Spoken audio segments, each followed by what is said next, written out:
भगवंताचं चरित्र आपण पाहतोय. देव हळूहळू मोठे होत आहेत. एके दिवशी गर्गाचार्य, गर्गाचार्य कोण आहेत? महिला मंडळी जरा लक्ष द्या. शांत बसा. माय इकडे ऐका. एकदा हात वर करा. तुमचं बोलणं झालं तर मी चालू करू का? नाही, ते बी महत्वाचं आहे. माय तुमचं बोलणं तुमचं झालं असेल तर मी सुरुवात करतो. ऐका. गर्गाचार्य जे आहेत ते वसुदेवांचे कुलगुरू आहेत आणि कारागृहामध्ये जाऊन गर्गाचार्य आणि वसुदेव यांची भेट झाली. वसुदेवानं सांगितलं गर्गाचार्यांना, मी माझा पोटचा मुलगा नेऊन ठेवलाय. कोणाच्या घरी? गोकुळामध्ये नंदबाबाच्या घरी. आणि तुम्हाला अशी विनंती आहे माझी, तुम्ही त्याचं नामकरण करा, कारण तो मुलगा माझ्या कुळाचा आहे, माझा कुलदीपक आहे तो. तुम्ही जा तिथं गोकुळामध्ये.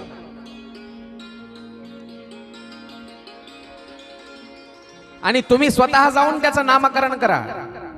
गर्गाचार्य मुनी आले गोकुळामध्ये. गोकुळामध्ये आल्यावर नंदबाबाला सांगितलं, हा तुमच्या घरी जे मुलं आहेत की नाही जन्मलेले, आताच नाही सांगितलं ते मुलगा वसुदेवाचा आणि देवकीचा आहे. नाही, फक्त सांगितलं फार तेजस्वी बालक आहे तुमच्या घरी, 2 बाळ, त्याचं नाव ठेवण्याचा आपण कार्यक्रम करू. नाव ठेवायच्या कार्यक्रमाला काय म्हणायचं? माय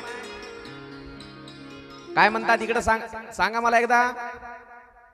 बाळाचं नाव ठेवायच्या कार्यक्रमाला काय म्हणायचं? बारस.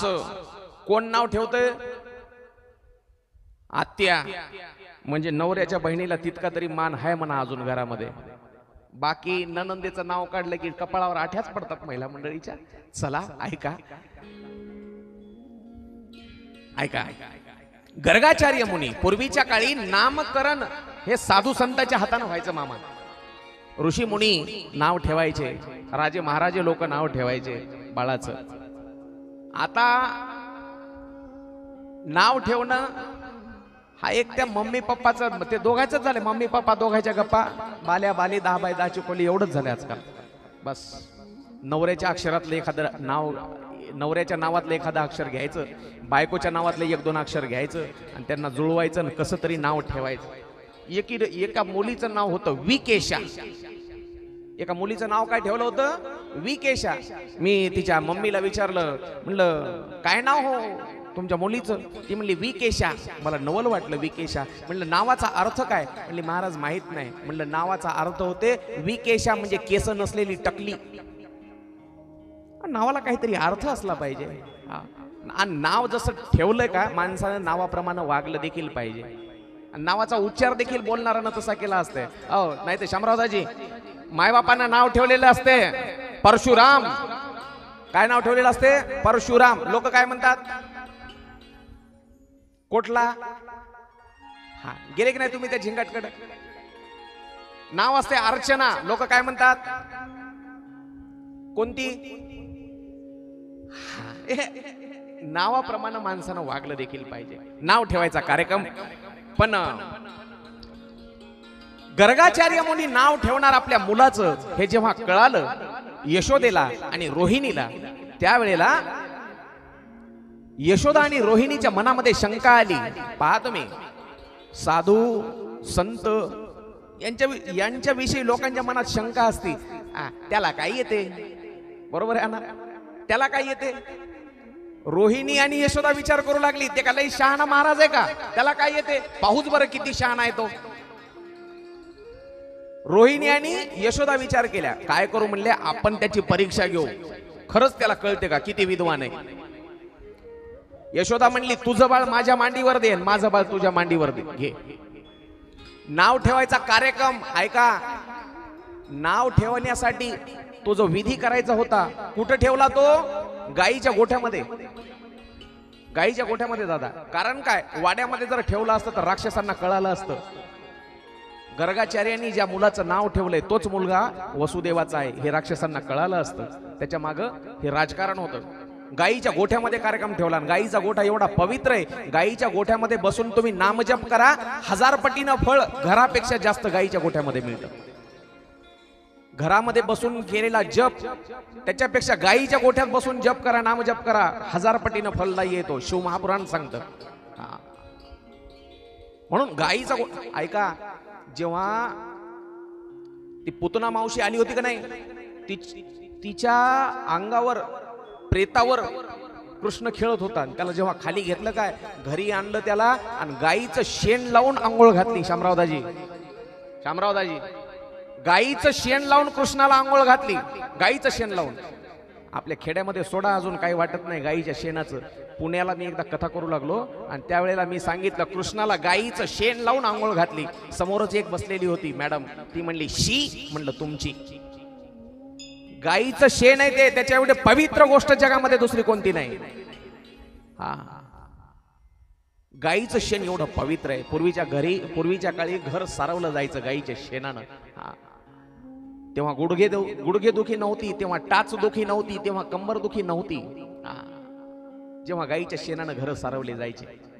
ऐका, गाईच्या गोठ्यामध्ये नामकरण विधी करायचं ठरवलं आणि यशोदेचा मुलगा रोहिणीनं मांडीवर घेतला आणि रोहिणीचा जो मुलगा होता तो यशोदेनं घेतला. ऐका, आणि गर्गाचार्य मुनी आले.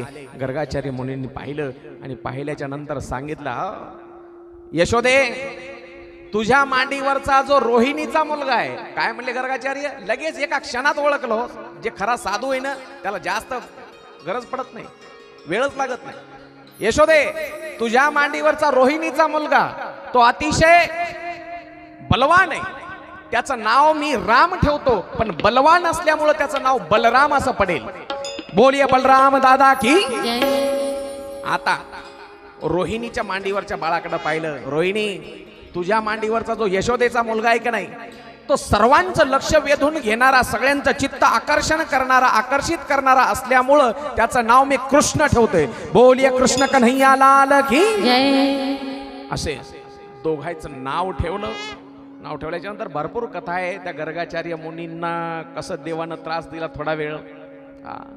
गर्गाचार्य मुनी म्हणले, अजूनही गर्गाचार्यांना पटलं नव्हतं हा जो बाळ आहे हा देव आहे म्हणून. विनंती केली नंदबाबांनी, यशोदेने, महाराज आमच्या घरी जेवून जा. ते म्हणले, तुम्ही साधे गवळी येत. म्हणला, गवळी? मी गर्गाचार्य, मी तुमच्या घरी नाही जेवत.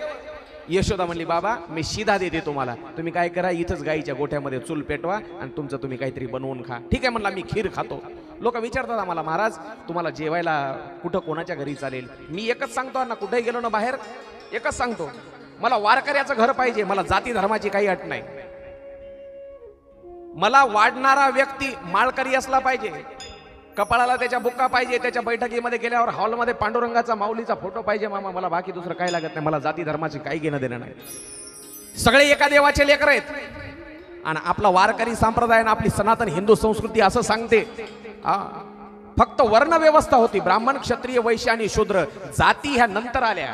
कामानुसार जाती पडल्या, कामानुसार.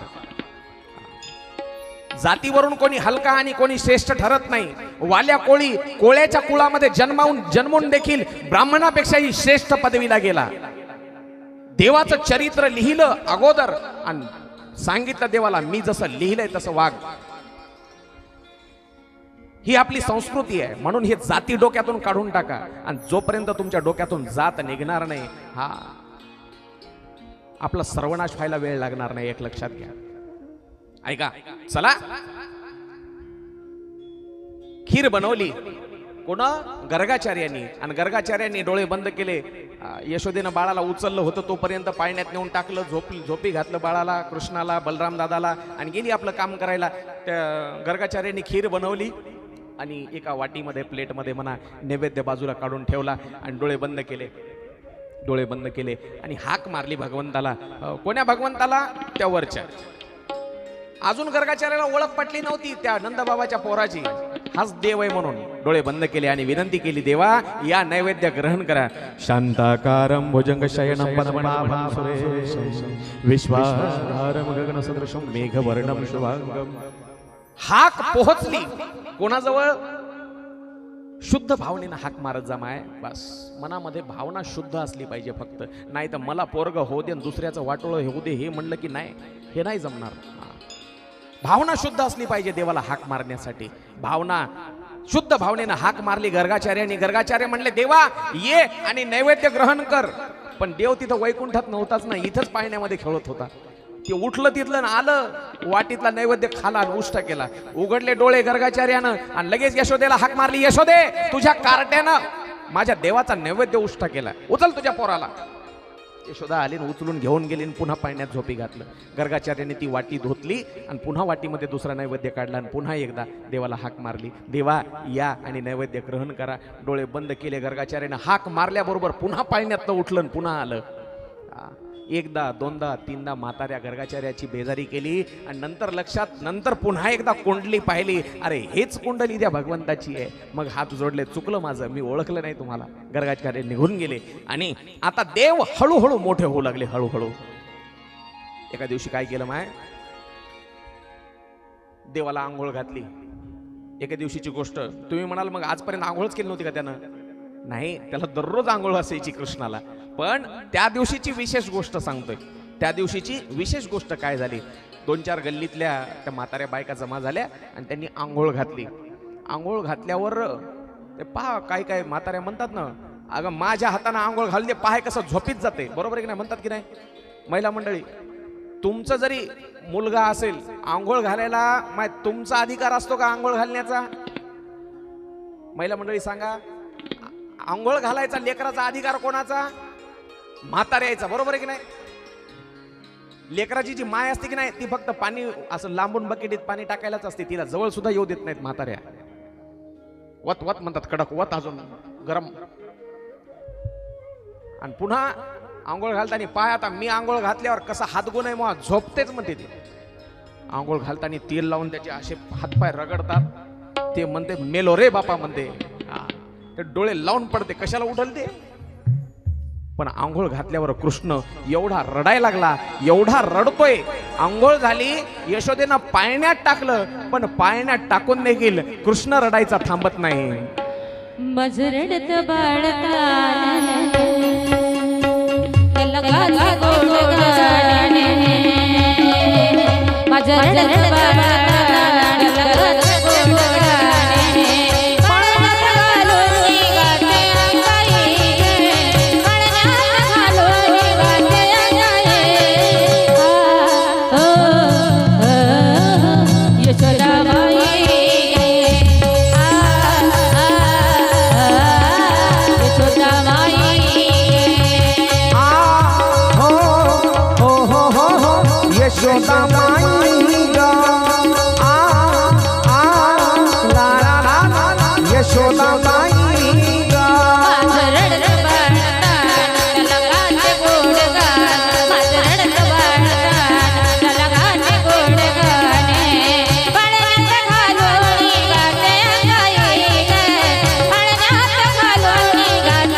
गोड गोड गवळणी आहेत, एकापेक्षा एक सुरस कर्ण मधुर गवळणी आहेत. पण आपल्याकडे फक्त वेळेची अडचण आहे, वेळेची अडचण. नामदेवरायांनी सुद्धा गोड वर्णन केलं, नाथ महाराजांनी केलं. कृष्णाच्या रडण्याचं वर्णन कसं? रडते माझे बाळताणे समजावी तारा हिना. रडते माझे बाळताणे समजावी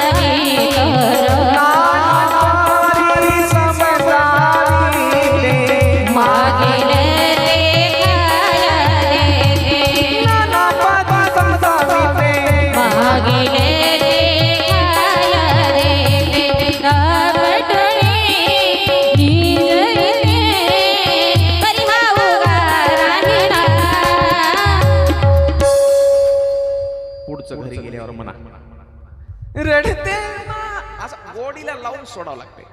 ऐका, रडते माझे बाळ ताने समजावी तारा आहे ना. कडेवर घेतलं आणि यशोदा आता अंगणाच्या बाहेर आली. अंगणाच्या बाहेर रस्त्यावर आली, गल्लीतल्या 2-4 गवळणी जमा झाल्या.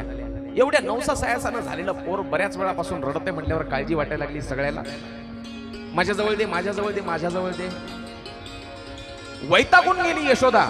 बाळ काय रडायचं थांबत नाही. तेवढ्यात एक राधा नावाची गवळण आली. राधा ऐका, आणि राधा जवळ आली.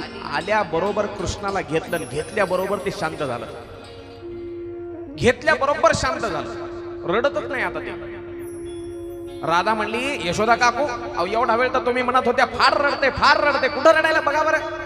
ती म्हणली, बाई 2 तासापासून रडते ते, मला घरातलं काहीच काम करू दिलं नाहीये ना. बघा तुम्ही, मुलगा व्हायच्या आधी फार हौस असते बाळाची, बरोबर, पण झाल्यावर मग कळते काय बेजारी असते. काहीच काम करू देणार ते. सारवण तसंच राहिलंय, धुणं भांडी राहिली, स्वयंपाक राहिलंय, अजून चहा सुद्धा पिला नाही.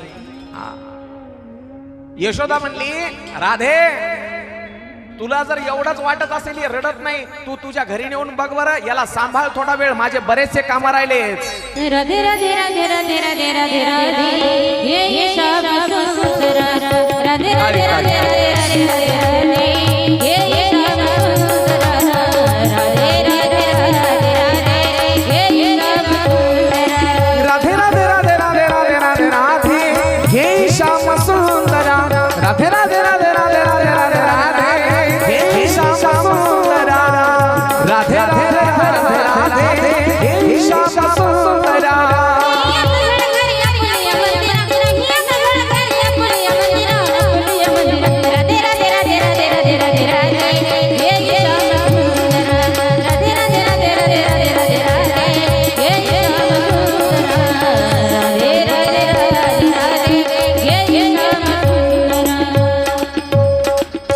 राधे घे श्याम सुंदरा, झडकरे नेई आता आपुलिया मंदिरा.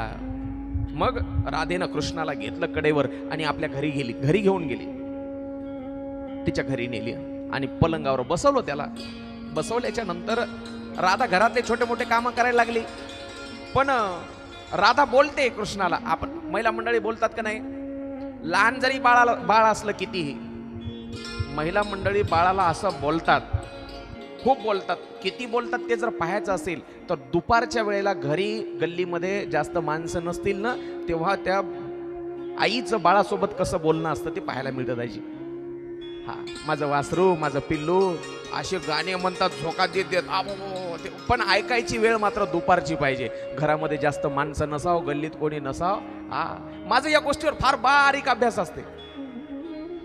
बाकी लोक तुम्ही काही एखादी गोष्ट पाहता सोडून देताल. तुम्ही टीव्ही पाहता, टीव्ही मध्ये पिक्चर तेवढा पाहता, तुम्ही ऍडव्हर्टाईज लागली की बंद करता. पण मी ऍडव्हर्टाईज तेवढीच पाहतो, कारण ऍडव्हर्टाईज इकडे सांगता येते, बाकी पिक्चर नाही पाहत. मी ऍडव्हर्टाईज पाहण्यासाठी काही वेळेला टीव्ही पाहतो. हा, माझे कानच असतात. ज्या घरामध्ये लहान बाळ आहे असे गाणे म्हणतात, बाबा बाबा बाबा. आता म्हणी ना, आता वेळ नाही माझ्याकडे. चला, राधेनं पलंगावर ठेवलं कृष्णाला आणि घरातले कामं करू लागली. आणि काय म्हणले, कृष्णा अरे मी एवढ्या वेळापासून बोलते तुझ्यासोबत, पण तुला काही बोलता येत नाही अजून, काही तुला मी बोलते समजत सुद्धा नाही. तू जर थोडासा अजून मोठा असला असतात तर मग दोघायला गप्पा मारता आल्या असत्या. मी नेहमी म्हणतो, शुद्ध भावनेनं तुम्ही देवाला काहीही सांगा, देव काही ऐकतो लगेच. त्याला काय हो, ज्यानं हे विश्व निर्माण केलं त्याच्यासाठी काय अशक्य. त्यानं एक थोडंसं छोटं मोठं 8 वर्षाच्या बालकाचं रूप धारण केलं आणि मस्त गप्पा मारायला लागला राधेसोबत. तेवढ्यामध्ये दोघांच्या गप्पा चालू आहेत, कृष्णाच्या आणि राधेच्या. त्यावेळेला दारावर हाक ऐकू आली, राधे दार उघड. कोणाची हाक असेल? एवढं मोठ्यानं नाव घेऊन हाक मारायची हिम्मत कोणाची? राधे दार उघड. दुसरं कोणी हाक मारू शकते का? गल्लीतले लोक, मायबाप सुद्धा नाही, फक्त एकच नवराच मारू शकतो. ऐ पोर हो, तुमचे व्हायचे अजून का झाले कोणाचे? पाठीमागचे. फक्त नवराच एवढ्या मोठ्यानं नाव घेऊन हाक मारू शकतो. पण आताच्या नवऱ्यामध्ये बी हिंमत राहिली नाही. ए पिंट्याची माय, आम्हाला अनुभव येतो बऱ्याच वेळेस. असा कीर्तन बिर्तन संपलं उशिरा, मग काही पुरुष मंडळी काय म्हणतात, महाराज चला की मग आपल्या घरी चहा पिऊन जाऊ. मला चहाची आवड नाही, पण याचं घरी किती वजन आहे पाहण्यासाठीच मी जातो एखाद्याच्या घरी मुद्दाम. पाहूच याचं घरी किती वजन आहे बायको पुढे. हे लय म्हणाले, महाराज चहा प्यायला चला, चहा प्यायला. घरी गेलं ना, मग तोपर्यंत ती माऊली झोपलेली असती. मग हे दारावर हाका मारते, ए ए पिंट्याची माय, अय अय अय, अरे नाव घेऊन हाक मार ना, बँड लावून वाजवत आणली होती ना तू. राधे दार उघड. वजन असलं पाहिजे हो, वजन तुमचं इकडच बाहेर. मी वाघ आहे. अरे घरी गेलं की म्याव, मांजरच तुझी. लोकांना म्हणतात मी लय वाघ आहे, आणि घरी गेलं की मी एक जणाला म्हणलं तू लय वाघ आहे वाघ आहे म्हणतो, आणि घरी गेलं की नाही म्हणलं ती जगदंबा आहे वाघावर बसती. वाघ भिवूनच राहणार. ऐका राधा थरथर कापते. आता आता काय करायचं? कोणाला गप्पा मारत होतीस तू? कोण हा मुलगा? काय सांगायचं? हात जोडले कृष्णा पुढं. कृष्णा लहान हो रे. म्हणलं आता नाही होणार लहान. मी काय म्हणला? आता नाही होणार. हातापाया पडू लागली, विनंती करू लागली, आणि देवा मी तुला पूर्ण शरण आले. जेव्हा भक्त पूर्ण शरण येतो का नाही, सगळा विश्वास देवावर टाकून द्यायचा बरं का. आपला शहाणपणा, आपलं डोकं नाही चालवायचं देवा पुढं. कुठेही माणसं डोकं चालवतात हो. हा, पण परमार्थामध्ये पूर्ण विश्वास, जोपर्यंत पूर्ण शरणागती तुमची परमार्थात होत नाही देवा पुढं, तोपर्यंत देवाला तुमची कीव येत नाही. ऐका, एक लक्षात घ्या. वस्त्रहरणाची वेळ होती. भर सभेमध्ये सांगितलं दुर्योधनानं दुःशासनाला, अरे बघतोस काय, जाय आण त्या द्रौपदीला. केसाला धरलं त्या द्रौपदीच्या, आणि भर सभेमध्ये ओढत आणलं द्रौपदीला. त्यावेळेला द्रौपदी सगळ्यांची विनवणी करू लागली, वाचवा मला कोणीतरी, द्रोणाचार्य, भीष्माचार्य, कृपाचार्य, वाचवा कोणीतरी. 5 पती बसलेले, धर्मराज, युधिष्ठिर, भीमदादा, अर्जुन, नकुल, सगळेजण सगळ्यांची विनंती करते कोणीतरी मला वाचवा. पण कोणाची हिंमत नाही त्या दुर्योधनापुढं आणि दुःशासनापुढं. दुर्योधनानं सांगितलं दुःशासनाला, अरे बघतोस काय, ओढ तिची साडी, साडी ओढ तिची. साडी ओढायला सुरुवात केली. हे बघा, लक्ष द्या, इकडे इकडे लक्ष द्या माय, काहीच नाही. हे बघा, ते गोवर्धन पूजेची तयारी आहे. काहीच नाही, लय साधं आहे, दरवर्षी करतो आपण ते. तुमची ऐकायची चांगली इच्छा असेल तर बघा सांगतो, नाही तर तुम्हाला तेच पाहायचं असेल तर मी आपलं उगं सांगून मोकळं होतो. कथा म्हणजे कथा सांगायची, मग लक्ष इकडं पाहिजे. दुःशासनानं साडी ओढायला सुरुवात केली द्रौपदीची. द्रौपदी विनंती करते सगळ्याची, मला कोणीतरी वाचवा.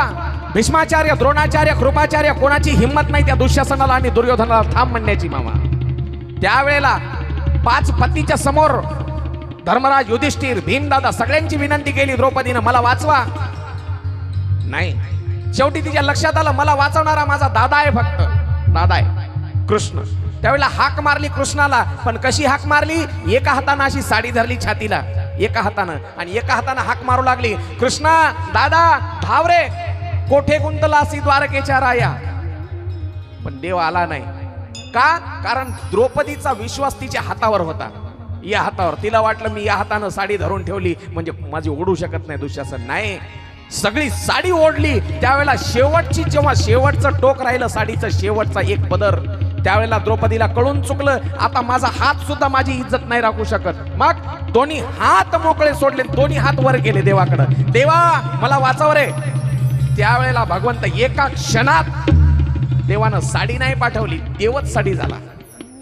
नारी में साडी है या साडी में नारी है, कुछ समझ में ही नहीं आता. दुःशासन म्हणला, अरे इतकी मोठी साडी मी आयुष्यात कधी पाहिली नाही. हा, म्हणून पूर्ण शरणागत, जोपर्यंत तुम्ही पूर्ण देवाच्या शरण जात नाहीत तोपर्यंत देव तुमच्यासाठी धावून येत नाही. हा, देव विनंती केली राधेनं, कृष्ण लहान हो. त्यावेळेला कृष्ण लहान झाला, आणि लहान झाल्याच्या नंतर मग दाराची कडी काढली, आणि मग ती अनया गवळी आतमध्ये आला घरामध्ये. राधे कोणासोबत बोलत बसली होती? त्यावेळेला तिनं सांगितलं, नंदबाबाचा यशोदा माईचा मुलगा आहे, बघा ना किती गोड आहे, पलंगावर खेळतोय तो. त्याच्यासोबतच गप्पा मारत होते. राधेला अनया गवळी तिचा नवरा काय म्हणला, चांगली गोष्ट आहे म्हणला, तुला बी काहीतरी असा वेळ घालवण्यासाठी दुपारच्या वेळेला गप्पा मारायला हे पोरग चांगलं आहे म्हणला, असंच घेऊन येत जा दररोज. राधा म्हणली, मला तेच पाहिजे होतं, वेळ घालवण्यासाठी. नाथ महाराजांनी एका गोड गवळणीमध्ये वर्णन केलं, राधा कृष्ण पलंगावरी, राधा कृष्ण पलंगावरी, तारे हाका मारी, राधा कृष्ण पलंगावरी, तारे हाका मारी, कवाड उघड झड करी, कवाड उघड झड करी. हरी चटक शिकली सकोठे राधे चटक शिकली सकोठे चटक शिकली सकोठे राधे चटक शिकली सकोठे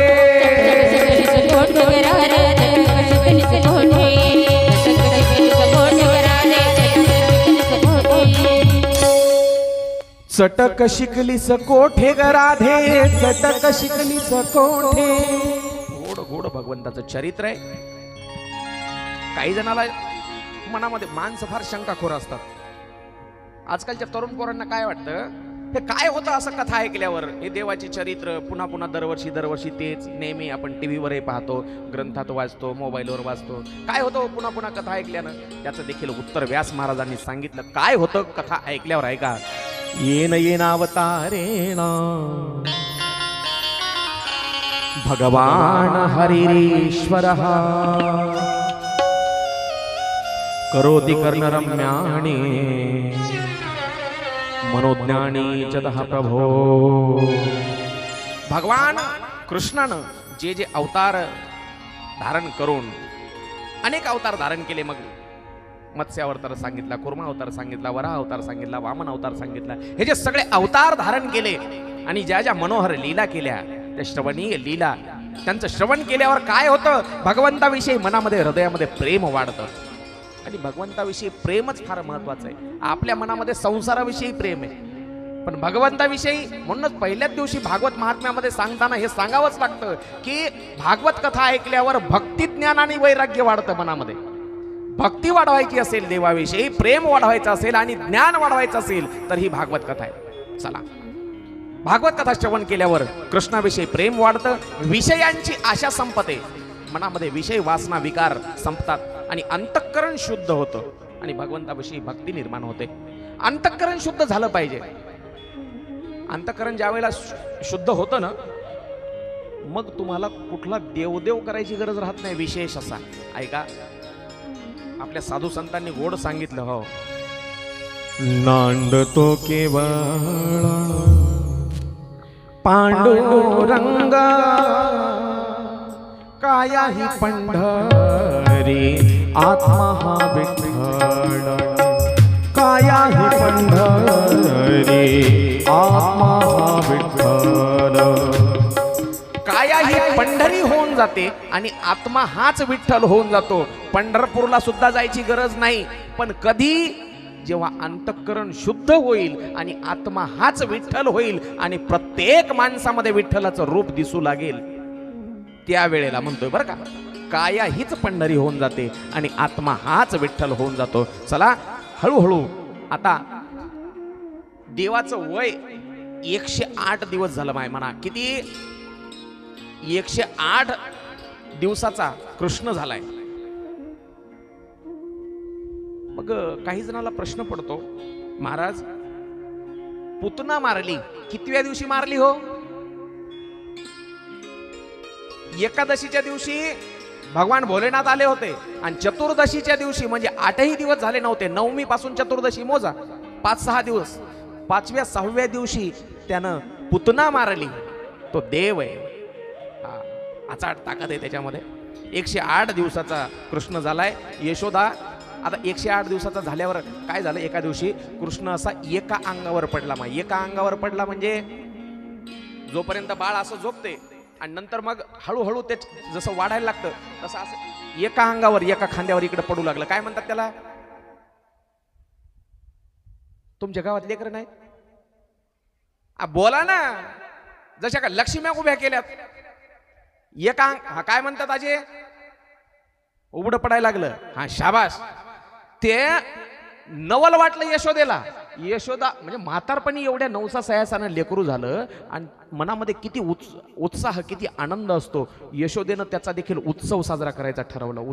उत्सव म्हणजे तुमच्या भाषेत सांगू का, तिनं सवासणी बोलविल्या जेवायला आणि सवासणीचा स्वयंपाक सगळ्या महिला मंडळी घरात बसून करू लागल्या आणि दारामध्ये अंगणामध्ये एक छकडं होतं, छकडं बैलगाडी. त्या बैलगाडीमध्ये लिंबाच्या झाडाखाली त्याला झोपी घातलं. बैलगाडीमध्ये कोणाला? कृष्णाला झोपी घातलं. त्याच वेळेला एक तृणावर्त नावाचा राक्षस आला. त्यानं वावटणीचं रूप धारण केलं आणि भगवान कृष्णावर हल्ला केला.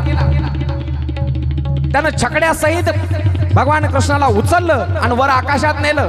वावटळीच्या रूपामध्ये तो आलेला राक्षस भगवान कृष्णानं ओळखला आणि वजन वाढवलं स्वतःच छकड्या सहित त्या वावटळीच्या रूपामध्ये आलेल्या तृणावर्त राक्षसाला खाली जमिनीवर आपटून मारलं. बोलिये कृष्ण कन्हैया लाल की. आता सुरुवात झाली. नारळ फुटलं तिथंच तवाच फुटलं होतं, पण आता कृष्ण काय म्हणला, आता मोठा झालो मी थोडासा, आता एक एक राक्षस मारणार. आणि देवाचा अवतार एक लक्षात घ्या, कृष्णाचा अवतार देवानं स्वतः गीतेमध्ये सांगितलं, यदा यदा ही धर्मस्य ग्लानिर्भवति भारतः. अजून पुढे सांगितलं, सदरक्षणाय खल निग्रहणाय. साधू संतांचं रक्षण करण्यासाठी आणि दुष्टांचा संहार करण्यासाठी माझा जन्म आहे. धर्म संस्थापनार्थाय संभवामी योगे योगे. जेव्हा जेव्हा धर्मावर संकट येईल तेव्हा तेव्हा मी अवतार घेईल. कृष्णाचा अवतार कशासाठी झाला? राक्षसांना मारण्यासाठी आणि साधू संतांचं रक्षण करण्यासाठी झाला, गायींचं रक्षण करण्यासाठी झाला. कृष्णाचा अवतार फक्त दही दूध चोरण्यासाठी नाही, हे लक्षात घ्या. नाही तर कृष्णाला एवढं बदनाम केलं आजकालच्या कवींनी. कोण बदनाम केलं कृष्णाला? मी सांगतो, आजकालच्या कालपर्वाच्या कवींनी केलं, साधू संतांनी नाही बरं का. आजकालच्या कवींनी. नाही तर काय कृष्णाला, राधे चल माझ्या गावाला जाऊ, तेवढंच काम आहे कृष्णाला. हा, तेवढ्यासाठी रिकामा होता माझा कृष्ण, एवढंच. काय माझा हात ओढला, पदर ओढला, मडकं फोडलं, कृष्ण तेवढा रिकाम टेकडा नव्हता. तुम्हाला वाटतं तेवढं सांगतो आहे का? दुष्टांचा संहार करण्यासाठी भगवान कृष्णाने अवतार धारण केला होता. आता हळूहळू मोठा व्हायला लागला. देव मोठा झाला. किती मोठा झाला? आता कृष्ण दोन्ही पायावर उभं राहून रांगू लागला. मा इकडे लक्ष द्या, ऐकताय? हात वर करा एकदा पाठीमागच्या. त्या पाठीमागची लाईन, मधला पट्टा, मधल्या पट्ट्यात तुम्ही नाही, सगळ्यांनी हात वर करायचे. बोला एकदा, जय जय श्री राधे श्याम. दोन्ही पायावर उभं राहून रांगू लागला. आता रांग तर उभं राहून रांगतात का? कसं रांगायचं? एक पाय त्यानं असा आडवा केला खाली आणि गुडघा टेकून, दोन्ही हात टेकून, हे या अवस्थेमध्ये रांगू लागला. ही जी समोर गोपालकृष्णाची मूर्ती आहे की नाही, याला काय म्हणतो आपण? याला रंगनाथ म्हणतो. बरोबर आहे? बरोबर आहे, रंगनाथ. त्या रांगण्याच्या अवस्थेचं वर्णन देखील आमच्या साधू संतांनी नामदेवरायाने केलं. कसं रांगतात? तळवे तळ हात टेकिता, डाव्या गुडघ्याने रांगता, रंगणी रंगनाथ खेळतो, तो म्या देखला सये. अशी चाल म्हणली की जांभळ्याच येतात लोकांना. चाल कशी म्हणावं लागते मग ती? तळवे तळ हात, तळ हात टेकीत, तळवे तळ हात, तळ हात टेकीत,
पहिली हीच चाल म्हणायचो.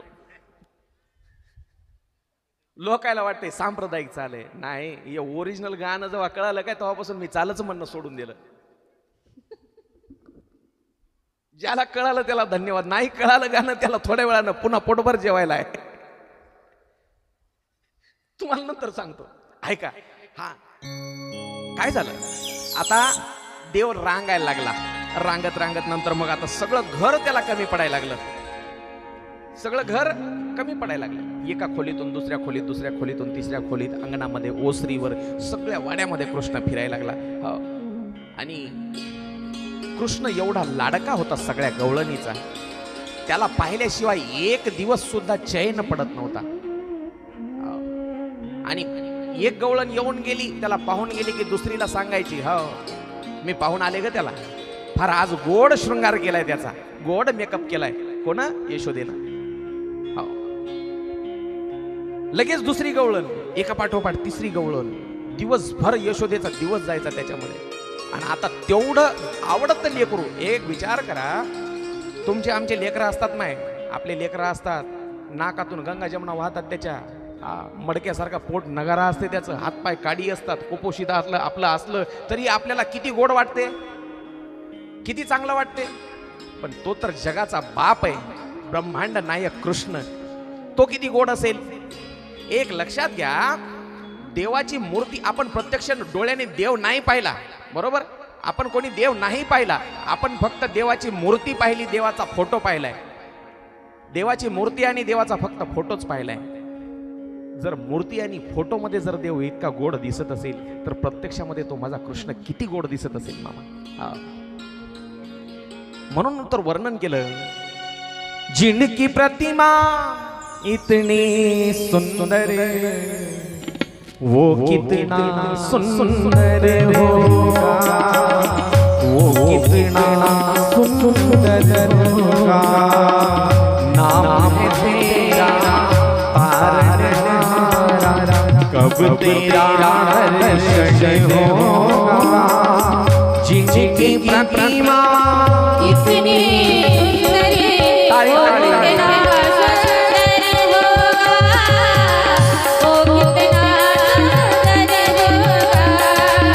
वो कितना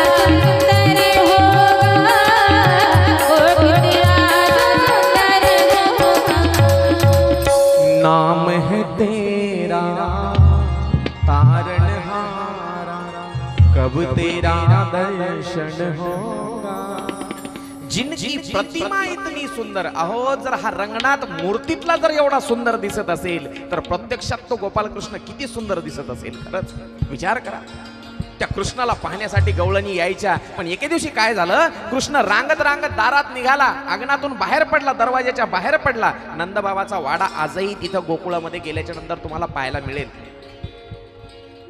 आता माझा व्यवसाय मी अजून सुरू केला नाही, ते ट्रिप काढायचा, माणसं संघ काढायचे, तिकडे न्यायचे. मी त्या भानगडीत पडलो नाही. मला बऱ्याच गावचे लोक म्हणतात, महाराज तुम्ही यात्रा काढा ना. नाही म्हणलं, मी त्या पद्धतीचा महाराज नाही. आलं का लक्षात? मी फक्त कथा सांगणारा महाराज आहे, मला ते व्यवसाय नाही करायचा. मला बरेच गावचे लोक म्हणतात, शामरावदाजी तुम्ही ते काढत जा ना ट्रिप, येतो तुमच्या सोबत. कुठं येतो? रामेश्वर चला, बद्री केदार चला. म्हणलं आपल्याला ते करायचंच नाही. नाही तर तुम्हाला नेला असतं, ते नंदबाबाचा वाडा दाखवला असता. 84 खांबाचा ते नंदबाबाचा वाडा अजूनही तिथं आहे, ती इतिहासाची साक्ष आहे आपल्या. ऐका, ते वाड्याच्या बाहेर अंगणामध्ये आलं, आल्याबरोबर ते नंदाचं पोरग पाहिलं एका गवळणीनं. चंद्रकाकू होती पलीकडे. आपल्या इथं नाही ना कोणी चंद्रकाकू, चंद्रकाकू नाही ना कोणी. चंद्रकाकू आली पलीकडच्या, लांब घर होतं तिचं. ती आली, माय म्हणली एवढं गोड बालक मला कधीच पाहायला भेटत नाही. नंदबाबाचं पोरग, माझं लांब घर आहे, येणं होत नाही लवकर. तिनं उचललं कडीवर घेऊन गेली आपल्या घराला. यशोदा घरातच कामामध्ये गुंग. आता ते रांगायला लागलं होतं. यशोदा कामामध्ये गुंग आहे. नंतर यशोदेला थोड्या वेळानं लक्षात आलं की आपला कृष्ण घरामध्ये नाहीये. धावत गेली रोहिणीकडं. रोहिणीला विचारलं, काय ग माझा कृष्ण पाहिला का? ती म्हणली, नाही बाई, माझा बलराम दादा इथंच खेळायला, कृष्णाला नाही पाहिलं. हात भरले होते तिचे सारवणानं. सारवत होती माहिती कसं सारवितात? असं असं उभं सारवतात, असं आडवं सारवतात. सारवण सुद्धा विसरल्या बायका. धावत गेली, हात धुतले, अर्धवट भरलेले हात गल्लीमध्ये विचारायला लागली, अगं सांगा माझा कृष्ण सांगा, कोणी पाहिला का? कुणी सांगा गे, कुणी सांगा गे, कुणी सांगा गे, कुणी सांगा गे, कुणी सांगा गे, कुणी सांगा गे, कुणी सांगा गे, कुणी सांगा गे. कृष्ण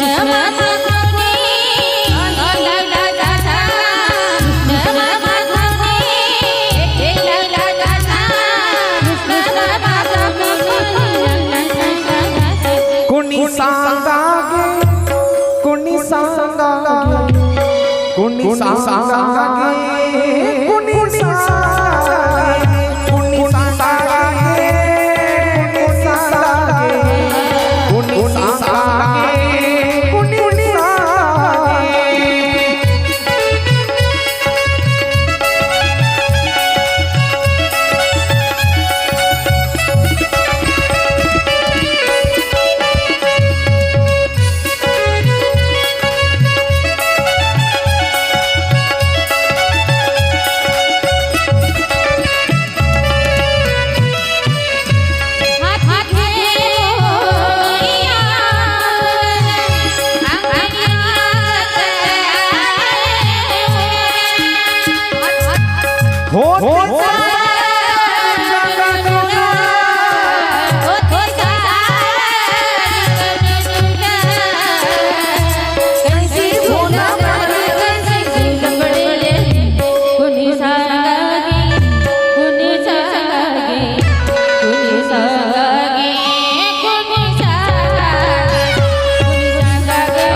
कृष्ण माझा कोणी पाहिला का सांगा. प्रत्येक गवळणीला गवळ्याला यशोदा वेडी झाली, कारण एका पाठोपाठ एक संकट त्याच्यावर जन्मापासून आले होते. पुतना आली, तृणावर्त आला, महाबळ भट्ट आला, असे एक नाही अनेक संकट कृष्णावर येत होते. आणि आज कृष्ण तर गायबच झाला, कोणी नेला माहित नाही. वेडी पिशी झाली ती यशोदा. त्यावेळेला एका जणीनं सांगितलं, अगं ते पल्लीकडच्या गल्लीतली एक गवळण आली होती, चंद्रा काकू, तिनं नेलंय. धावत गेली, पळत गेली. पळत जाऊन यशोदेनं आपल्या कृष्णाला घरी आणलं आणि आता सांगितलं, आता मी तुला एकटं बिलकुल नाही सोडणारच नाही. उठलं तेव्हापासून कृष्णाला धरून भोवताल कामं करायची. आता कृष्ण अजून हळूहळू मोठा होऊ लागला, चालायला. पायातले पैंजण कसे वाजतात त्याचं देखील साधू संतांनी वर्णन केलं. छुम छना कृष्णाच्या बळच्या पायी वाजती पैंजणे, कृष्णाच्या बळच्या पायी वाजती पैंजणे. ऐका हळूहळू मोठा होतोय कृष्ण. आणि एके दिवशी यशोदा रवी लावू लागली. रवी होती माय पूर्वीच्या काळी. केवढी असायची माय रवी? इतकी. रवी केवढी होती पूर्वीच्या काळी? डोक्या एवढी, 5-5, 6-6 फूट बायकांच्या डोक्याच्या वर जायची रवी. म्हणजे 6 फूट 7 फुटाची रवी होती. पूर्वीचे घर असायचे माळवदाचे, आणि त्या खांबाला उभे करून रवी. माहिती रवीला 2 दोऱ्या असायच्या, एक खाली आणि एक वरी. काय म्हणायचं तिला? आताच्या पोरीला मांजरे म्हणलं की ते बोक्याच कळते, मांजऱ्या म्हणायचं कळतच नाही. फक्त जुन्या म्हाताऱ्यालाच माहित आहे. आणि ह्या जुन्या म्हाताऱ्या जोपर्यंत टिकून आहे ना, तोपर्यंत संस्कृती टिकून आहे. आलं का लक्षात? जुन्या म्हाताऱ्यांनाच माहित आहे रवी कशी होती आणि कशी लावली जायची. पूर्वीच्या काळी रवी लावली ना, अर्धा तास 1 तास जर रवी लावली, दिवसभराच्या कामा एवढे मेहनत एक्सरसाइज तेव्हा व्हायची. आता जिम मध्ये चालल्या तुम्ही मेहनत करण्यासाठी, फॅट घालवण्यासाठी. व्यायाम करायची गरजच नव्हती पूर्वीच्या काळी. दळायला बसलं की एक पायली भर धरलं की दिवसभराचा व्यायाम होऊन जायचा. आता गिरणी आली, आता वाटायचं कुटायचं कामच राहिलं नाही. ते उखळ मुसळ सगळे फेकून दिलं. मग आता बायका झाल्या अशा, आता मग व्यायाम करावा लागायला. सकाळी अरे कमी खाय ना. डाळ करपली तिकडं, मला वास यायला. कूलर ओढायला ना हवा. ऐका, पूर्वीच्या काळची जी संस्कृती होती आपली, ती महिला मंडळामुळे टिकून होती. आजच्या ज्या महिला जुन्या आहेत का, त्यांच्यामुळेच. जोपर्यंत म्हाताऱ्या ह्या होत्या आहेत, आता कष्टा घालणाऱ्या म्हाताऱ्याच्या लुगडवाल्या आहेत की नाही? एक सांगा, पाठीमागची तरुण मंडळी, जोपर्यंत काष्टेवाली म्हातारी किचन मध्ये होती स्वयंपाकघरात, जोपर्यंत काष्टा होता तोपर्यंत नाश्ता होता का? जोपर्यंत काष्टा होता तोपर्यंत नाश्ता होता का? मोठ्यानं सांगा. आता काष्टा गेला, नाश्ता आला. मामा एक जण मला म्हणला, महाराज नाही ना, तेव्हा बी नाश्ता होता. म्हणलं नाश्ता नव्हताच, तेव्हा न्याहारी होती डायरेक्ट. होती की नाही? आता ते नाश्ता नंतर आला तेव्हा न्याहारी होती, न्याहारी ज्वारीची भाकर होती आणि ती भाकर माईच्या हातची आमच्या हाशी फोगायची. आता करणारी फोगती ती मुर्दा बसला तिचा. खरंय का खोटंय? ऐका काय सांगत होतो मी. कृष्ण यशोदा रवी लावत होती, रवी, आणि रवी लावता लावता कृष्ण आला आणि यशोदेच्या पदराला धरला, हाताला धरतोय तो. एकदा रवीचा तो दोर धरतोय, एकदा त्या मांजरीला धरतोय, कधी त्या मडक्यात वाकून पाहतोय. यशोदा म्हणते अरे कृष्णा थांब, तुला खायला देते मी लोणी, पण थांब मला रवी लावू दे. सोड रवीचा हात हरी रे करू दे रे मंथना. सोड रवीचा हात हरी रे करू दे रे मंथना. करू दे रे मंथना. ताळी ताळी. करू दे रे मंथना. करू दे रे मंथना. माझ्या बाळा करू दे मंथना, बाळा करू दे मंथना, माझ्या बाळा करू दे मंथना.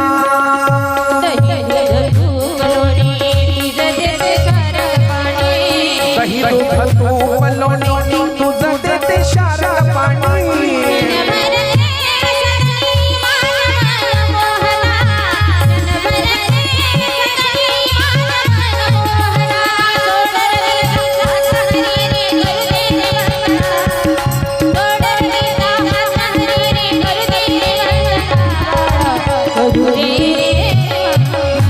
टाळी वाजवायची सगळ्यांनी मोठ्या प्रेमाने.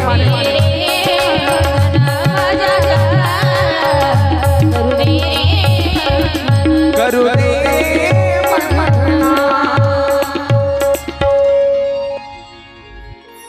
कितीही यशोदेनं सांगितलं थांब रे बाळा थांब, तुला देते खायला देते, थांब थांब, तरी ऐकत नाही कृष्ण.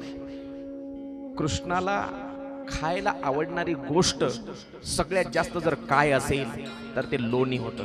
लोणी ऐका, त्यानं चोरू चोरू खाल्लं. काय खाल्लं असा उल्लेख येतो? लोणी. त्यालाच दुसरा अर्थ, दुसरा एक शब्द आहे त्याच अर्थाचा, नवनीत. नवनीत. नवनीत कशाला म्हणतात? त्याच एक समानार्थी शब्द आहे, चित्त. लोणी, नवनीत आणि चित्त हे समानार्थी शब्द आहेत. म्हणून साधू संतांनी वर्णन केलं,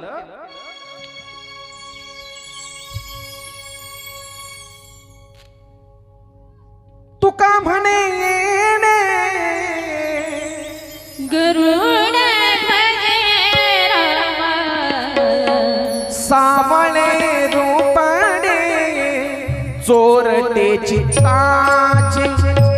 सावळे रूपडे चोरटे चित्ताचे.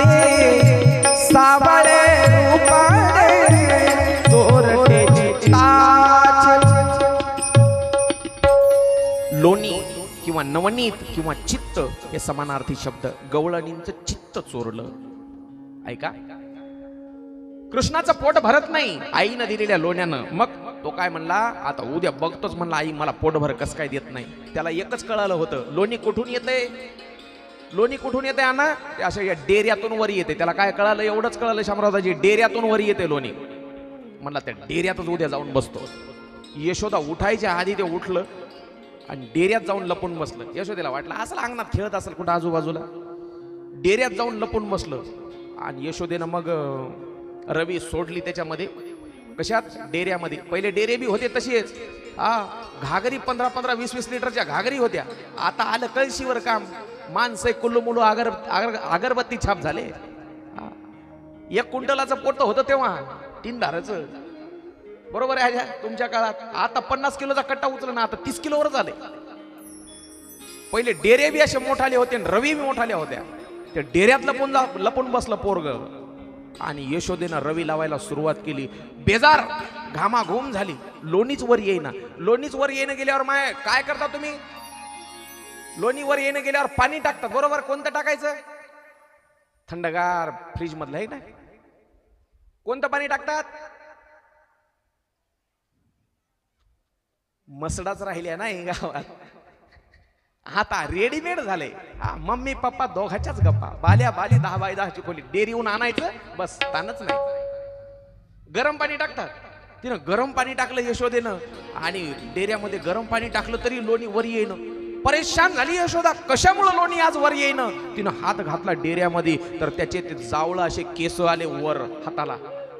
जावळं असतात लेकराला, त्याला काय म्हणतो आपण, लेकराच्या लहान लहान लेकराच्या केसाला असे धरले आणि असं त्याला वरी काढलं.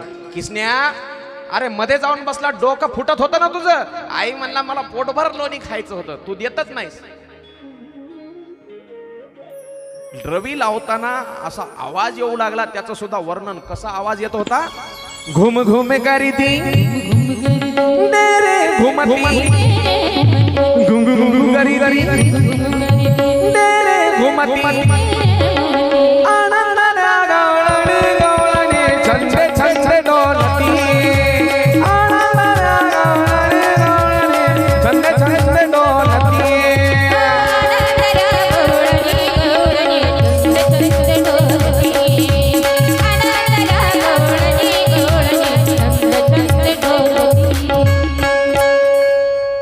घुम घुम करीती तेरे घुमती, आनंदाला गवळणी गवळणी, छंद छंद डोलती. आता देव हळूहळू मोठा होतोय, वाड्याच्या बाहेर निघाला आणि बलराम दादा आणि कृष्ण दोघही खेळतात. नंदबाबाच्या वाड्यापासून थोड्याच अंतरावर जे वृंदावनला गेलेत, जे गोकुळाला गेलेत, जे नंदगाव ज्यांनी पाहिले त्यांना हे ठिकाणं माहीत असतील कदाचित. नंदबाबाच्या वाड्यापासून थोड्याच अंतरावर एक ब्रह्मांड घाट नावाचं ठिकाण आहे, यमुनेच्या काठावर ब्रह्मांड घाट, बरोबर. त्या ब्रह्मांड घाटाजवळ एके दिवशी बलराम दादा आणि कृष्ण खेळत आहेत. खेळत असताना तिथली माती उचलली आणि माती कृष्णानं खाल्ली. कृष्णानं माती खाल्ली. लहान लेकरं माती खातात नाही, लहान लेकरं तर खातातच खातात. चांगल्या कळत्या शहाण्या महिला मंडळी सुद्धा माती खातात, बरोबर. एका दिवशी डॉक्टर साहेबाच्या इथं बसलो होतो, जवळेकर साहेबाच्या इथं. आता चांगली ओळख आहे बाबापासून. आता या महाराज म्हणतात, पहिले ए मधुकर म्हणायचे, आता या महाराज म्हणतात जवळेकर साहेब. आणि तिथं एक पेशंट आला, ते नवरा बायकोचं गारहाणं करू लागला. म्हणला लई मातीच खायली हो. मग ते पेशंट निघून गेला, गोळ्या औषध दिल्या डॉक्टरनं. मग मी म्हणलं होय डॉक्टर साहेब, ए बायका माती का खातात. ज्ञानात माती पडल्यावर माती नाही खाणार तर काय खाणार. तुम्हाला माहिती आहे डॉक्टर साहेबाचं बोलणं सगळ्याचं, कोणी ओळखत नाहीच त्याला, असं थोडंच आहे. ज्ञानात माती पडल्यावर माती खातात. तसं लहान लेकरं सुद्धा माती खातात. त्याच्या मागं कारण असते. तुम्ही त्याला काही कृष्ण समजू नका तुमच्या लेकराला. त्याला कॅल्शियमची कमी आहे, गोळ्या चालू करा कॅल्शियमच्या. कृष्णानं माती खाली आणि बलराम दादा म्हणला किसन्या, अरे माती खातो का. म्हणला खाऊ दे ना, फार गोड लागायली. यमुनेची माती आजही तिथं गेल्यावर आपले लोक सुद्धा माती खातात. पण ती माती आज एवढी, ती यमुनेची जी माती होती पहिली पवित्र होती, पण आज जी यमुना आहे एवढी दूषित करून टाकली या लोकांनी. आज दिल्लीच्या यमुनेची एवढी अवस्था आहे. त्या दिल्लीच्या यमुनेमध्ये तिथं छटपूजा म्हणून एक कार्यक्रम असतो, तिकडे एक सण असतो. तिथं 2-2 फुटाचा फेसाचा थर चढलाय त्या यमुनेवर. एवढी अपवित्र आणि घाण करून टाकली ती यमुना. आज त्या पाण्याचा वास यायला लागलाय, आंघोळ सुद्धा करू वाटना त्या पाण्यामध्ये. एवढी घाण करून टाकली यमुना. आणि एक ते खोकलणारा नेता होता, गळ्यात मफलर गुंडाळायचा, मी यमुना शुद्ध करतो. त्याचं नाव सुद्धा घेऊन आहे खुजलीवाल, केजरीवाल. मी यमुना शुद्ध करतो. काहीच नाही, 10 वर्षामध्ये त्यानं राजकारण केलं आणि आता घरी बसलं. ती यमुना पवित्र असणारी कृष्णाची साक्ष देते माय. आज तुम्ही आम्हीच ती घाण करून टाकली. ती माती तिथली खाल्ली. आणि बलराम दादा म्हणला किसन्या खाऊ नको. म्हणला मी खाणार. म्हणला मी आईला जाऊन सांगतो. धावत गेला बलराम दादा आणि तिथं सांगितलं यशोदेला, आई किसन्यानं माती खाली. काठी घेतली यशोदेनं, छडी घेतली हातामध्ये आणि पळत गेली. कान धरला कृष्णाचा. ऐका काय भाग्य असेल त्या यशोदेचं. जगाच्या बापाचा कान धरते ती. यशोदेचं भाग्य, किती जन्माचं पुण्य असेल तिचं किती अनंत जन्मीचं पुण्य. म्हणून जगाच्या बापाचा कान धरला तिनं कृष्णाचा. किसन्या माती खाल्ली का. कृष्ण काय म्हणला, नाही. बलिराम दादा खोट बोलतो, खोट बोलतो बलिराम दादा.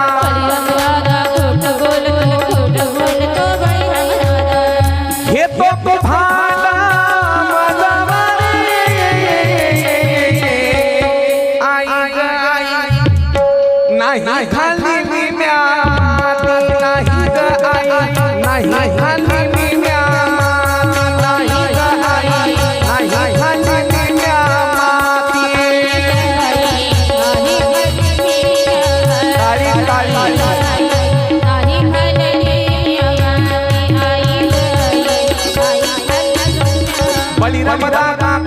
बोलतो खोट बोलतो बळीराम दादा दादा खोट बोलतो ए बळीराम दादा खोट बोलतो बळीराम दादा दादा खोट बोलतो हे घेतो तो भांडा माझा वारे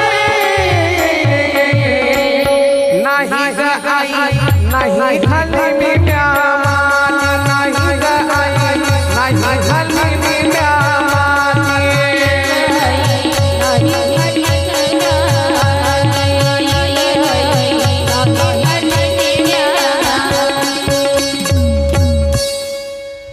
बळीराम दादा खोट बोलतो घेतो कुभांड मजवरी माझ्या विरोधात तुला काहीतरी ते भडकून द्यायला आहे मी नाही खाल्ली ग माती पण कान धरलेला होता कान यशोदेच्या हातात चला आकर म्हणलं की त्यानं तोंड उघडलं पण तोंड उघडल्यावर त्याला वाटलं एकदा झलक दाखवाच आपल्या आईला हा तोंड उघडल्या बरोबर अनंत ब्रह्मांडे जयाचे उदरी तो हा बालक नंदा घरी कृष्णाचं चरित्र वर्णन करताना साधू संतांनी सांगितलं ज्याच्या पोटामध्ये असे अनेक ब्रह्मांड आहेत ही आपली पृथ्वी एकटीच या पृथ्वीसारखे 9 ग्रह या सूर्यमालेमध्ये आणि आपल्याला डोळ्याने दिसणारे तारे हे फक्त एका ब्रह्मांडामधले झाले असे अनंत ब्रह्मांड ज्याच्या पोटामध्ये सामावलेले तोच कृष्ण होता तो त्याला वाटलं आईला एकदा ओळख दाखवाच आपली खरी म्हणून तोंडामध्ये ब्रह्मांड दर्शन घडवलं तोंडामध्ये ब्रह्मांड दर्शन पाहिल्यावर यशोदेला चक्करच आली चक्कर हा कोणही हे तेजस्वी बालक आपलं पोरग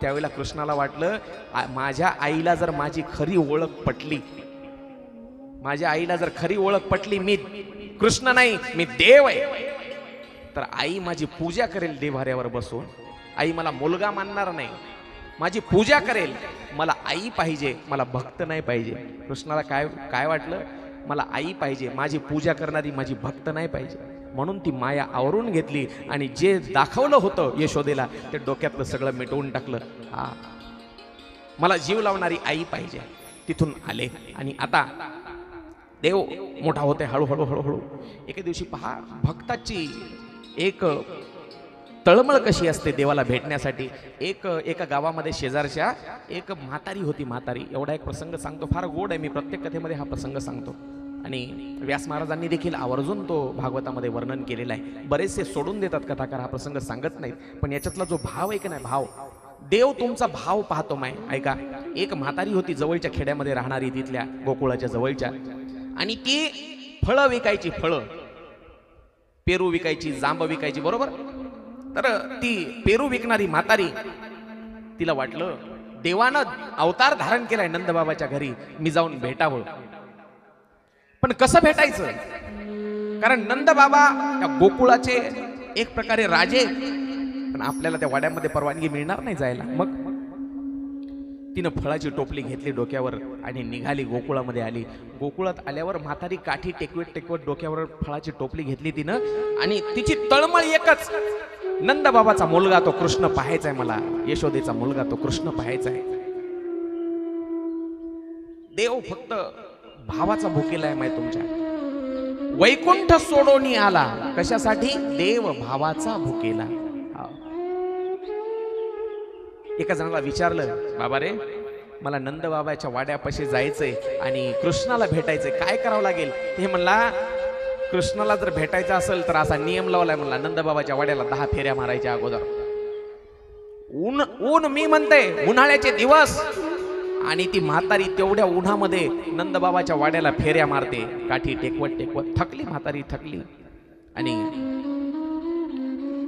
त्यावेळेला देवाला समजलं मध्ये कृष्णाला माझा भक्त माझी एक म्हातारी ती मला भेटायला आलेली आहे भाव कळतो बरं का देवापर्यंत भाव पोहोचतो फक्त तुम्ही दिलेला नैवेद्य किती भारीचा आहे तुमचा देवारा देवपाठ तुम्ही केलेली पूजा चंदनानं घातलेलं स्नान हे काही पाहत नाही देव तुमचा फक्त भाव पाहतो देव भाव म्हणून म्हणतो मी भाव शुद्ध करा फक्त बस भाव शुद्ध करा देवाला जेव्हा कळालं मध्ये तेव्हा कृष्ण धावत आला अंगणामध्ये आणि उंबरठ्यावर उभं राहून म्हणतो म्हातारे मला पेरू दे ना ग काय म्हणतोय बोबड्या आवाजामध्ये म्हातारे जगाचा बाप आहे पण भक्तापुढे हात पसरतोय म्हातारे मला पेरू दे ना पण म्हातारी सुद्धा काय म्हणते हे बघ तू जसा स्वार्थी आहेस का नाही तसा मी पण स्वार्थ पाहणार. देव किती स्वार्थी आहे पहा. देव तुमच्याकडून काही घेतल्याशिवाय तुम्हाला काही देत नाही. घेशी तेव्हा देशी, एवढा देव सुद्धा स्वार्थी आहे. मग म्हातारी म्हणली तू जसा भक्ताकडून काही घेतो का नाही तसं मी सुद्धा तुझ्याकडून काहीतरी घेणार, मगच तुला पेरू देणार. ते म्हणला काय घेणार तू? ती म्हणली ज्वारी आणजाय ज्वारी. गेला कृष्ण घरामध्ये आणि एका टोपल्यातली ज्वारी उचलली त्यानं मूठभर. आता किती मूठ, त्याची मूठ केवढी असाल हो? लहान बाळाची मूठ केवढी असते. त्यानं अशी ओंजळीमध्ये ज्वारी घेतली, अर्धी सांडवत सांडवत आला आणि त्याच्या टोपलीमध्ये टाकली. त्या म्हातारीच्या टोपलीमध्ये टाकली. टाकल्याबरोबर म्हातारीनं एक पेरू दिला. हे बघ तुला पेरू देते मी, जांब देते खायला, पण माझी एक आट आहे, इथं माझ्या जवळ मांडीवर बसून खावं लागेल. मांडीवर बसून खावं. भाव काय असतो पहा भक्ताचा. जगाचा बाप मांडीवर बसवला तिनं आणि मांडीवर बसवल्याच्या नंतर त्याला हातानं पेरू खाऊ घातला. पण देवाची ही किमया पहा. तिच्या टोपलीमध्ये जी भगवंतानं जी ज्वारी टाकली होती की नाही, ती ज्वारी राहिली नव्हती. आता हो, व्यास महाराजांनी वर्णन केलं, हिरे माणिक मोत्यांनी ती टोपली भरून टाकली होती त्या म्हातारीची भगवंतानं. हो, व्यास महाराज वर्णन करतात, फल विक्रेयिनी तस्च्युतम धान्यम कर दृश्यम फलेर पुरेदो रत्ने फल भांडम पुरीच. फळाची सगळी टोपली आता रत्नानं भरून टाकली होती देवानं. देव एवढा दयाळू आहे, दयाळू. चला आता झाली का तयारी?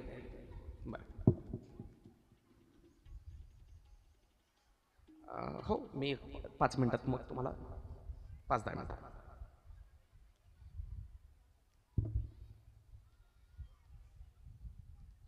काही नाही, ते कृष्ण येणार आहे आणि ते गोवर्धन पर्वत उचलणार आहे. आपला तीच कथा सांगायची. आता चला लक्ष द्या इकडं. सगळेजण पाहू लागले महाराजांनी काय सांगितलं. ते म्हणले कथा संपल्या जेवायला आहे म्हणले सगळ्याला, कोणी घरी जाऊ नका. ऐका. हा, देवाला एवढे जण सगळे जीव लावायचे गोकुळातले सगळे. गवळणी तर एवढ्या जीव लावायच्या, प्रत्येक गवळणीला वाटायचं मी दररोज कृष्णाला जाऊन पाहावं, कृष्णाला जाऊन पाहावं. पण काही गवळणी अशा होत्या, त्यांना वाटायचं कृष्णानं आमच्या घरी यावं, कृष्णानं आमच्या घरी यावं. तो भाव देवापर्यंत पोहोचला. ऐका, कृष्णानं मित्रमंडळी जमवली. आता कृष्णानं मित्रमंडळी जमवली आणि कृष्ण त्या मित्रमंडळीला म्हणला, अरे तुम्ही असे वाळून कसे काय गेले? तुम्ही खायला प्यायला नाही का? दूध नाही तुमच्या घरी? एवढ्या मोठ्या गायी आहेत गोकुळामध्ये.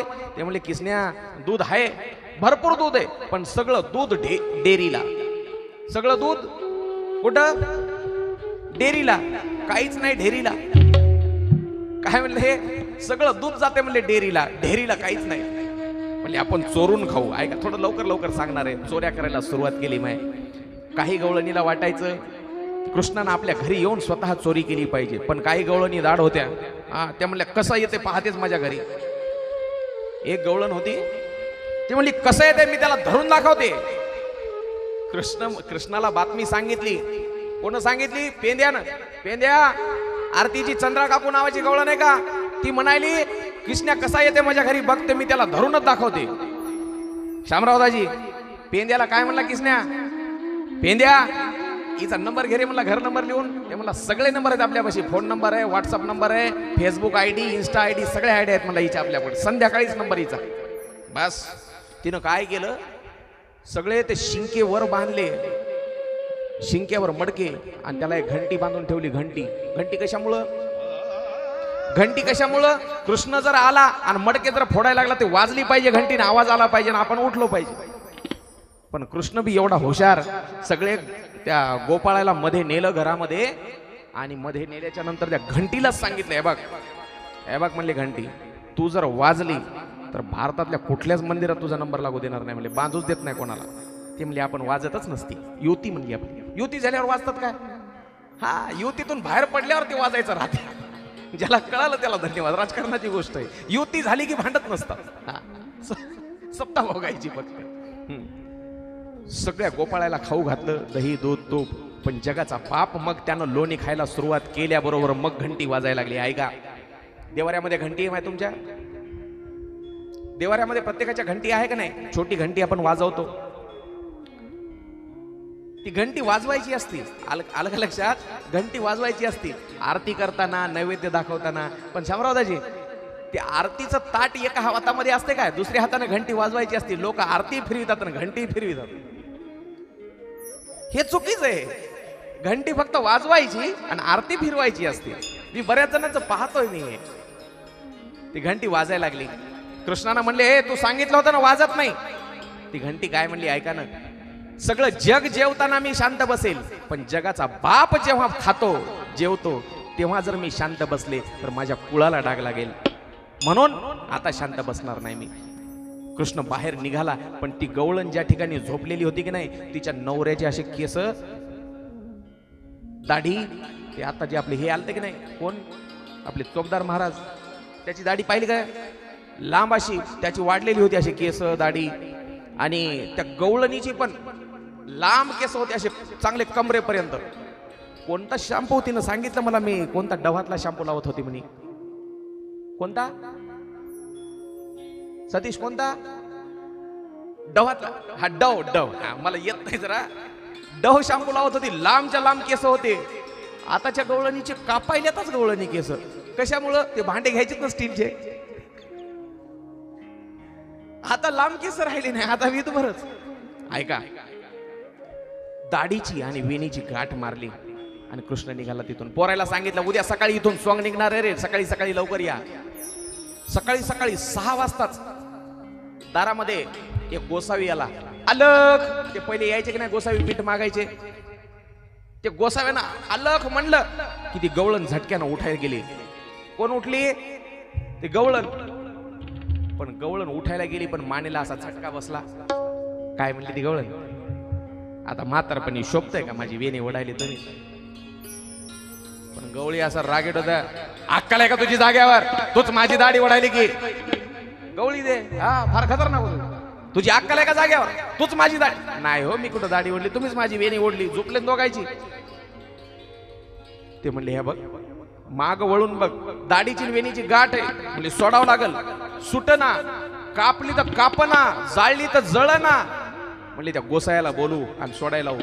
की आलं त्यालाही सुटना.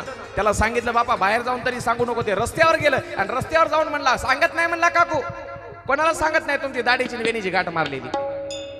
रस्त्यावर जाऊन पोरं वाटच पाहत बसले होते. से पेंद्या, सुदाम्या, वरद्या, वाकड्या, मधुमंगल सगळे जमा झाले आणि त्यांनी बँड आणला ना. बँड कोणता असेल? कोणता बँड असेल? पराती वाजवत आले ते, पराती वाजवत आले आणि निघाली वरात. ते म्हणले हे काम नक्की. नवऱ्यानं विचारलं कोणाच्या वाटा गेलती का तू? ती म्हणली कोणाच्याच नाही. तुझं लय तोंड फटकळ आहे म्हणले, मलाच माहित आहे चांगलं, कोणाला सुद्धा बोलत नाही. कोणाला काही शिव्या दिल्या का? म्हणले एकालाच दिल्या. म्हणले कोणाला? म्हणले किसन्याला. चला नंदबाबाच्या घरी, तोच गाठ मारू शकतो आणि तोच सोडू शकतो. वरात निघाली, वरात नवरा बायकोची. कशी निघाली असं? ती गवळण होती माय 7 फुटाची गवळण, म्हणा किती फुटाची? आणि नवरा होता 5 फूट. नवरा होता 5 फूट. ती गवळण पुढी आणि तिच्या वेणीला ते असं माग बांधल्यासारखं येऊ लागलं ते तोंडवरी करून. इतक्यात ते पोर सोबत चालू लागले ना. जे कृष्णाचे सवंगडी होते त्याच्या पायानं उडाली धूळ. धूळ उडाली. धूळ नाकात गेल्यावर काय येते? नाकात धूळ गेल्यावर शिंक येते. शीक आल्याबरोबर आची म्हणली ती गवळण. ते मागचा गवळी रपकन पुढे येऊन पडला. असं करत करत ती वरात आली नंदबाबाच्या दारात. आणि दारात आल्यावर कृष्णाला हात जोडले. ए कृष्णा, गाठ का मारली रे? ते मला मी नाही मारली बा. असा मस्त नंदबाबा ब्रश करत होते तिथं आणि नंदबाबाच्या कडावर बसून ते पाहू लागला. मी नाही मारली बा म्हणला. पण ते गवळी आणि गवळण दोघेही शरण आले. हा, तुझ्याशिवाय नाही सुटत. ऐका, ही जी गाठ अंतरातली गाठ सांगितली, अंतरातली, ही दाढीची वेणीची नाही, ही मायेची गाठ आहे. ही जी गाठ आहे की नाही अंतरात, तुका म्हणे सोडविल्या गाठी. ह्या गाठी जर सोडायच्या असतील तर तोच सोडवू शकतो. त्याला अनन्य भावे शरण जा देवाला. त्यानं फक्त नजर टाकल्याबरोबर गाठ सुटली बरं का. नजर टाकल्याबरोबर, हात सुद्धा लावायची गरज नाही. हा, ह्या अंतरातल्या गाठी जर सोडवायच्या असतील माणसाला तर देवाशिवाय पर्याय नाही. म्हणून कृष्ण कृष्ण. म्हणून मी नेहमी सांगतो, जिथं कृष्ण आहे ना तिथं प्रश्नच नाही. कोणता प्रश्नच शिल्लक उरत नाही. सगळ्या प्रश्नांचं उत्तर म्हणजे कृष्ण आहे. असं करता करता एके दिवशी ऊन पडले चांगलं. चालू देऊ का 5 वाजेपर्यंत? चला ऐका. नाही, आपली ठरलेली वेळ आपण 3-3:30 पर्यंत आटपून टाकू, काही अडचण नाही. एके दिवशी काय झालं, घरी लाडू, करंज्या, चकल्या, पापड्या असं बरेचसे मिष्टान्न भोजन बनवायला चालू केलं यशोदा आईनं. सगळ्या गल्लीमध्ये वासत वास तेलाचा. शामरावदाजी सगळ्या गल्लीत वास येऊ लागला. किसने म्हणला अरे म्हणला काही सणदिन आहे का पेंद्याला म्हणलं. ते म्हणला काय किंवा काय माहित नाही आपल्याला. अरे लेकर नवीन आले घरी आणि घरी विचारलं बाबा घरी काय सण वगैरे. म्हणले अरे तुला माहित नाही का दरवर्षीचा इंद्राचा जो पूजेचा सण आहे तो इंद्राच्या पूजेचा सण आपला जवळ आलाय आणि आता उद्या जायचं आपल्याला इंद्राची पूजा करायला. सगळेजण आपण यमुनेच्या काठावर जाऊन ते इंद्राची पूजा करायची आपल्याला. ते म्हणला कशामुळे इंद्राची पूजा करायची. कृष्ण काय म्हणला ऐका. कृष्ण जे आहे कृष्ण कळणं एवढं सोपं नाही माय. कृष्ण देव म्हणून त्याचं चरित्र पाहायचं तर ठीक आहे देव म्हणून पहा. पण एक व्यक्ती एक मनुष्य म्हणून जरी पाहायचं असेल कृष्णाचं चरित्र तर ते देखील अगाध आहे सर. मास्तर एवढ्या लवकर कृष्ण कळणं अशक्य आहे माधव सर कोणालाही. कृष्ण कळायला तुम्हाला त्याचं फार चिंतन करावं लागेल. फार चिंतन करावं लागेल. कृष्णानं बंडखोरी केली. बंडखोरी जी पिढ्यानपिढ्या चलत आलेली इंद्राची पूजा होती. पहिल्यांदा सांगितलं त्यानं इंद्राची पूजा कशामुळे करायची. काय कारण. म्हातारे वडीलधारी लोक होते ते म्हणले इंद्र पाऊस पाडतो. म्हणला इंद्राचं पाऊस पाडायचं कामच नाही त्याचं कर्तव्य आहे ते. इंद्र वरुणाला आदेश देतो आणि वरुणाचं पाऊस पाडण्याचं काम आहे ते. त्यानं त्याची नोकरी केली. त्याला मग पूजा करायची काय गरज आहे त्याची. मग पूजा कोणाची करायची. पूजा करायची गोवर्धनाची. कारण गोवर्धन पर्वत आहे म्हणून त्याच्यावर झाडे वेली आहेत आणि झाडं वेली असल्यामुळं पाऊस पडतो. हे आमच्या भगवान कृष्णानं 5,500 वर्षापूर्वी तेव्हा सांगितलं. विज्ञानानं आता सांगितलं. म्हणून म्हणतो मी कृष्ण कळणं एवढं सोपं नाही. पाणी अडवा पाणी जिरवा हे आताच्या सरकारनं आता सांगितलं आपल्याला. पण कृष्णानं तेव्हाच सांगितलं होतं झाडामुळं पाणी पडते. हे कृष्णाचे विचार पहा तुम्ही. म्हणून म्हणतो कृष्ण कळणं एवढं सोपं नाही. पूजा करायची तर गोवर्धनाची करायची इंद्राची नाही करायची. एक जण काही जण बघा तेव्हा सुद्धा देवाच्या बाजूने सगळे होते असं नाही. कृष्णाचा सुद्धा काही जणांना विरोध केला.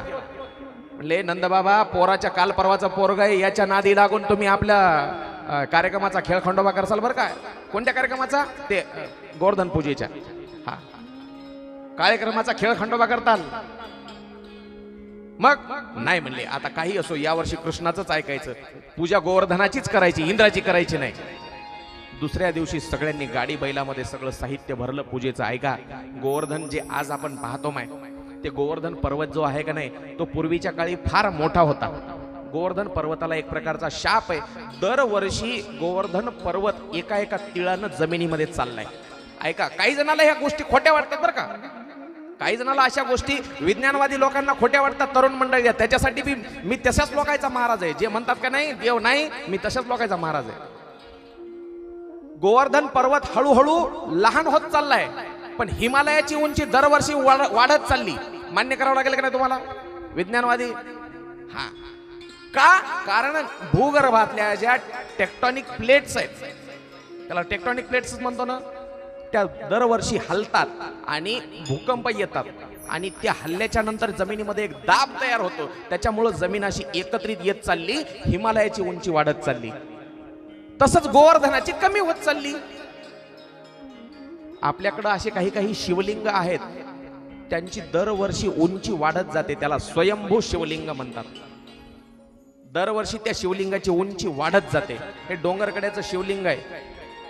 तुम्ही फार जे जुन्या काळचे लोक आहेत त्यांना माहित असेल मामा पूर्वीच्या काळी ते शिवलिंग लहान होतं. आता वरचेवर त्याची उंची वाढत चालली त्या शिवलिंगाची.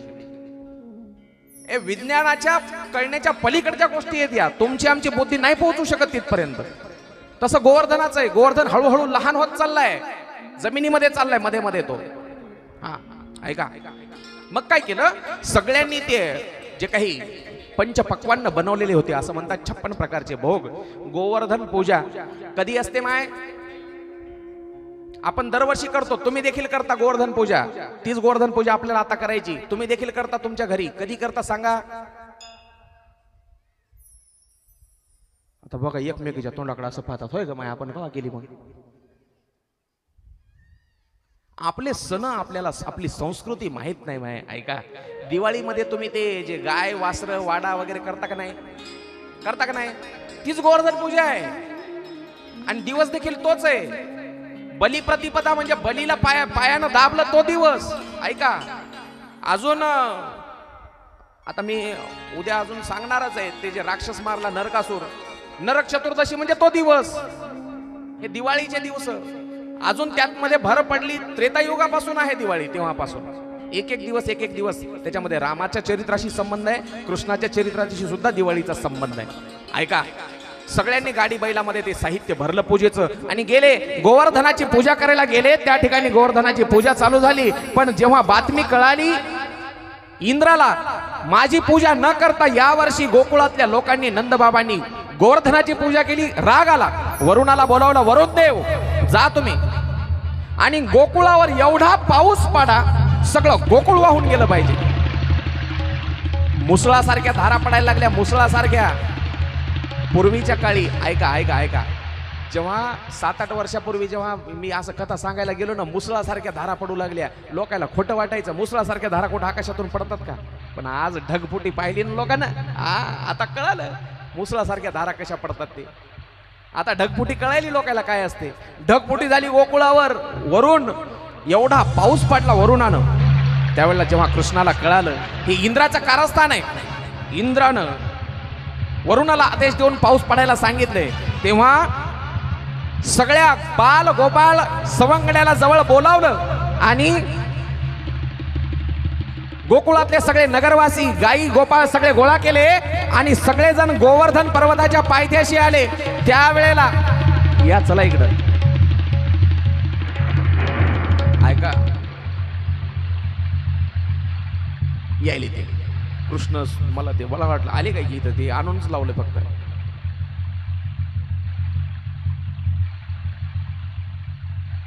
इंद्राला बातमी कळाली, माझी पूजा न करता कोणाची पूजा करायला? गोवर्धनाची. मग त्याचा बदला घ्यायचा. पण गोवर्धनाचीच पूजा योग्य होती ना. पाऊस पाडणं इंद्राचं काम आहे, पण ढगांना अडवण्याचं काम झाडवेली करतात.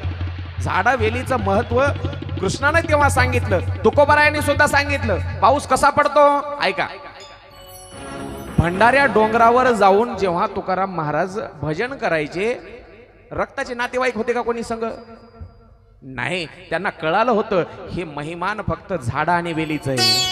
वृक्षवल्ली आम्हा सोयरी वनचरे, वृक्षवल्ली आम्हा सोयरी वनचरे, पक्षी सुस्वरे आळवी